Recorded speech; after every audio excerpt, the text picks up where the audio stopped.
Well, this is a very good question. My first response is, are you new here? I'm just kidding. So I call myself a Christian, but I am unchurched and I'm non-conforming.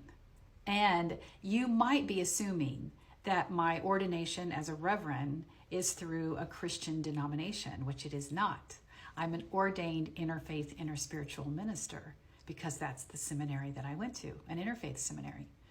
Interfaith means that we respect the wisdom and the traditions in all world religions, and interspiritual says that spirituality can and does exist outside the framework, the organized framework of organized religion.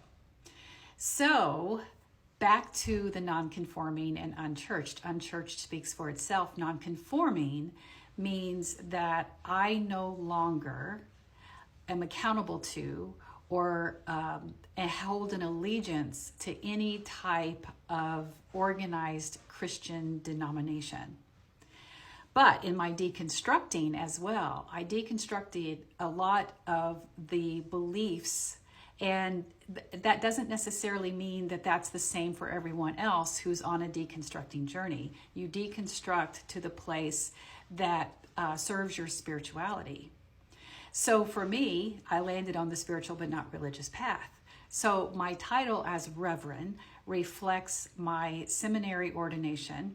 I hold on to the Christian identity because of after I went through my healing journey of deconstructing and healing from my religious trauma, I realized that I could reconcile with the parts of my experience that were still sacred to me, especially related to my ancestral heritage and my grandmother. My grandmother was a staunch Southern Baptist, but even towards the end of her life, you started to see her soften.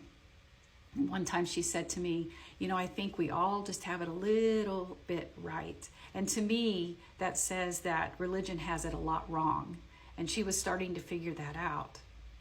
So thank you for this question and allowing me to talk about this. I do want to say one more thing really quickly, the whole non-conforming thing.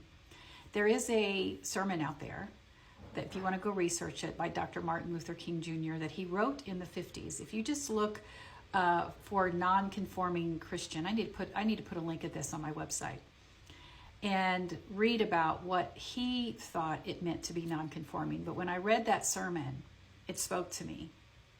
Because Dr. King used his faith to move towards social justice, to elevate the human rights, to speak out against the oppression of Black people. And to me, that spoke to me. So I identified as non-conforming. And again, I think it just it's a way that you are able to express who you are more so than just one title. So I hope that helps. That was a lot of words. Thanks for your question.